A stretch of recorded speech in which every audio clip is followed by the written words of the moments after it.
لیسا منا، اللہ کے پیارے حبیب صلی اللہ علیہ وسلم فرما رہے ہیں کہ وہ ہم میں سے نہیں ہے کہ جو من لطم الخدودا، جو اپنے گالوں کو پیٹتا ہے، مارتا ہے غم کی وجہ سے، وہ شق الجیوبا، اپنے کپڑوں کو پھاڑتا ہے، ودعا بدع الجاہلیہ،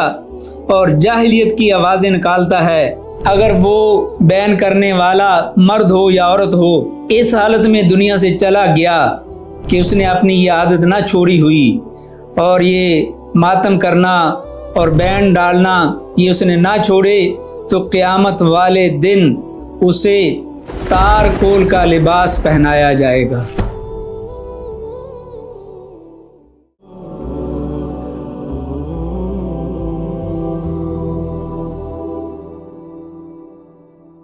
الحمد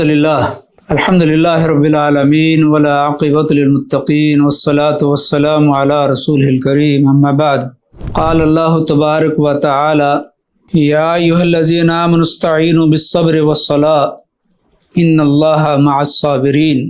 ولا تقولوا لمن یقتل فی سبیل اللہ اموات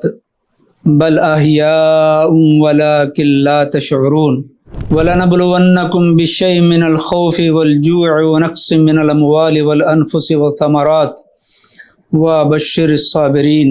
الَّذِينَ إِذَا أَصَابَتْهُم مُّصِيبَةٌ قَالُوا إِنَّا لِلَّهِ وَإِنَّا إِلَيْهِ رَاجِعُونَ أُولَٰئِكَ عَلَيْهِمْ صَلَوَاتٌ مِّن رَّبِّهِمْ وَرَحْمَةٌ وَأُولَٰئِكَ هُمُ الْمُهْتَدُونَ وقال النبي صلی اللہ علیہ وآلہ وسلم لیس منا من لطم الخدود وشق الجیوب ودعا بدعوت الجاہلیہ، اخرج البخاری۔ معزز سامعین کرام، یہ آیات مبارکہ اور حدیث مبارکہ اس بات کی وضاحت کرتی ہیں کہ جو بھی انسان دنیا سے چلا جائے، خاص طور پر اگر کوئی اللہ کے راستے میں شہید ہو، تو وہ شہید تو اللہ کے ہاں اپنی زندگی گزار رہا ہے، برزخی زندگی ہے جس کا ہمیں کچھ شعور نہیں، ہمیں کچھ معلوم نہیں کہ وہ کیسی ہے، تو وہ تو اللہ کے ہاں زندہ ہے۔ اور اس کے علاوہ کوئی بھی انسان جب دنیا سے چلا جاتا ہے تو اسلام نے ہر چیز کی وضاحت کی ہے کہ کوئی خوشی ہو تو اس کو کس طرح منانا ہے، غمی ہو تو اس کو کس طرح منانا ہے، فوتگی پر کیسا اظہار کرنا ہے۔ تو قرآن وضاحت کر رہا ہے کہ جب تمہیں کسی بھی طرح آزمایا جائے، تمہارا رزق، پھل، حتیٰ کہ جان کے ذریعے سے اگر آزمایا جائے، تو مومن کی شان ہے کہ وہ جب بھی اس سے کوئی آزمائش آتی ہے، الذین اذا اصابتہم مصیبۃ قالوا انا للہ وانا الیہ راجعون، مومن اللہ کی طرف اپنے معاملے کو لوٹاتا ہے اور اسے یقین ہے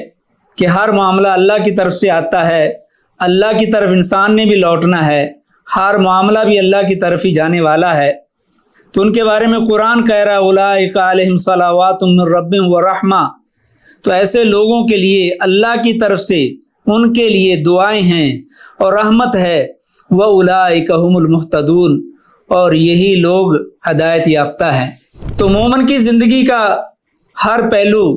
قرآن و حدیث کے مطابق گزرنا چاہیے۔ اللہ کے رسول صلی اللہ علیہ وسلم سے ثابت ہے، سیدہ عائشہ رضی اللہ تعالیٰ عنہ اس حدیث کی راویہ ہیں، فرماتی ہیں کہ نبی اکرم صلی اللہ علیہ وسلم گھر میں اگر سوئی بھی گر جاتی تھی،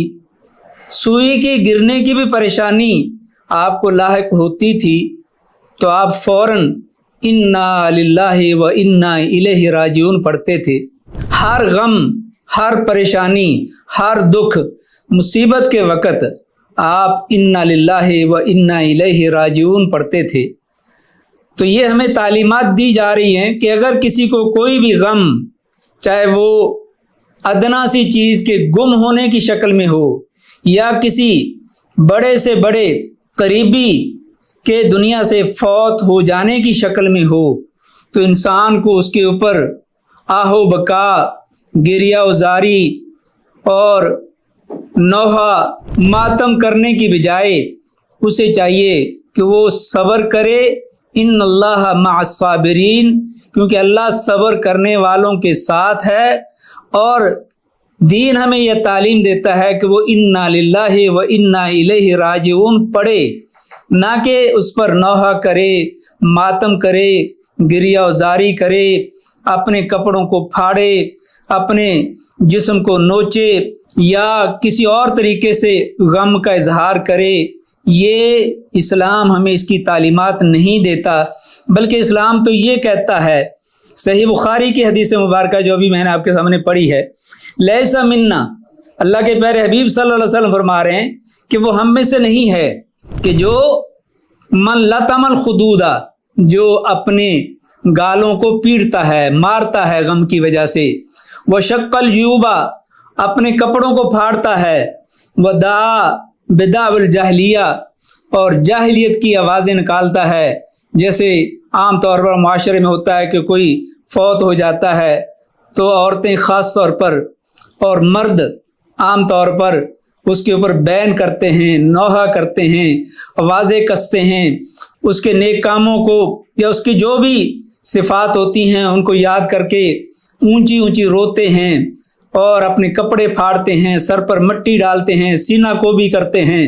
ماتم کرتے ہیں۔ اسلام اس سے منع کرتا ہے۔ اسلام صبر کا نام ہے۔ اسلام صبر کرنے کی تلقین کرتا ہے کہ کوئی بھی فوت ہو جائے، غمی کی شکل و صورت ہو، کچھ بھی ہو، اس پر صبر کیا جائے۔ ایک اور حدیث مبارکہ ہے، سنن ابن ماجہ کی روایت ہے، النیاحۃ علی المیت من امر الجاہلیہ، یہ امر جاہلیت ہے۔ فإن الناحیۃ ان لم تتب قبل ان تموت فإنها تبعث یوم القیامۃ علیہا سرابیل من قطران، اگر وہ بین کرنے والا مرد ہو یا عورت ہو اس حالت میں دنیا سے چلا گیا کہ اس نے اپنی یہ عادت نہ چھوڑی ہوئی، تو قیامت والے دن اسے تار کول کا لباس پہنایا جائے گا۔ اور ایک اور حدیث مبارکہ میں ہے، وہ صحیح مسلم کے اندر بھی ہے، ابو ہریرہ رضی اللہ تعالیٰ عنہ اس کے راوی ہیں کہ اللہ کے رسول صلی اللہ علیہ وسلم فرماتے ہیں، اثنتان فی الناس کفر، دو قسم کے لوگ ہیں کہ وہ کفر کا ارتکاب کرتے ہیں، النیاحۃ علی المیت، میت کے اوپر بین ڈالنا، رونا اس کے اوپر، والطعن فی النسب، اور دوسرا کام جو جاہلیت کا ہے کہ جو لوگ چھوڑتے بھی نہیں ہیں، اور وہ ہے کسی کے حسب نسب میں طعن کرنا، اس کو برا بھلا کہنا۔ تو اسلام ماتم کرنے سے، سینہ کوبی کرنے سے منع کرتا ہے، اور یہ امر جاہلیت ہے، اسلام اس کی اجازت نہیں دیتا۔ اور اگر کوئی شہید ہو، اور شہید تو جنتی ہے، اور جنتی کے اوپر اس طرح بین کرنا، ماتم کرنا، سینہ کوبی کرنا، اپنے آپ کو پیٹنا، مارنا، زخمی کرنا، یہ کہاں کا انصاف ہے؟ یہ کہاں کا دین ہے؟ یہ بالکل دین نہیں ہے، حرام عمل ہے یہ، اس سے بچنا چاہیے۔ اور بلکہ شہیدوں کے بارے میں وہ تو زندہ ہیں، وہ تو شہداء ہیں، اور ان کے اوپر بین کرنا اور ان کے اوپر ماتم کرنا اور ان کے اوپر سینہ کوبی کرنا اور شمشیر زنی کرنا، اپنے آپ کو پیٹنا، یہ قتل بالنفس ہے، اپنے آپ کو قتل کرنا ہے، اپنے آپ کو تکلیف دینا ہے، جو اسلام میں منع ہے، حرام ہے، اس لیے اس سے بچنا چاہیے۔ بلکہ ہم تو ان سے یہ کہیں گے جو ایسا کرتے ہیں، جس طرح کے شاعر نے کہا ہے، کہہ دو غم حسین منانے والوں سے، مومن کبھی شہداء کا ماتم نہیں کرتے۔ تو ہم تو انہیں شہداء سمجھتے ہیں، اور شہداء ہیں تو شہداء کا ماتم نہیں کیا جاتا، اس لیے کسی کا بھی ماتم نہیں کرنا چاہیے، اگر شہید ہو تو اس کا تو بالکل بھی نہیں کرنا چاہیے۔ اللہ تعالی ہمیں ہر معاملے میں، خوشی کا ہو، غمی کا ہو، اس میں قرآن و سنت کو مد نظر رکھنے کی اللہ ہمیں توفیق عطا فرمائے۔ اللہ ہمیں قرآن و سنت پر عمل کرنے کی توفیق عطا فرمائے۔ وآخر دعوانا الحمدللہ رب العالمین۔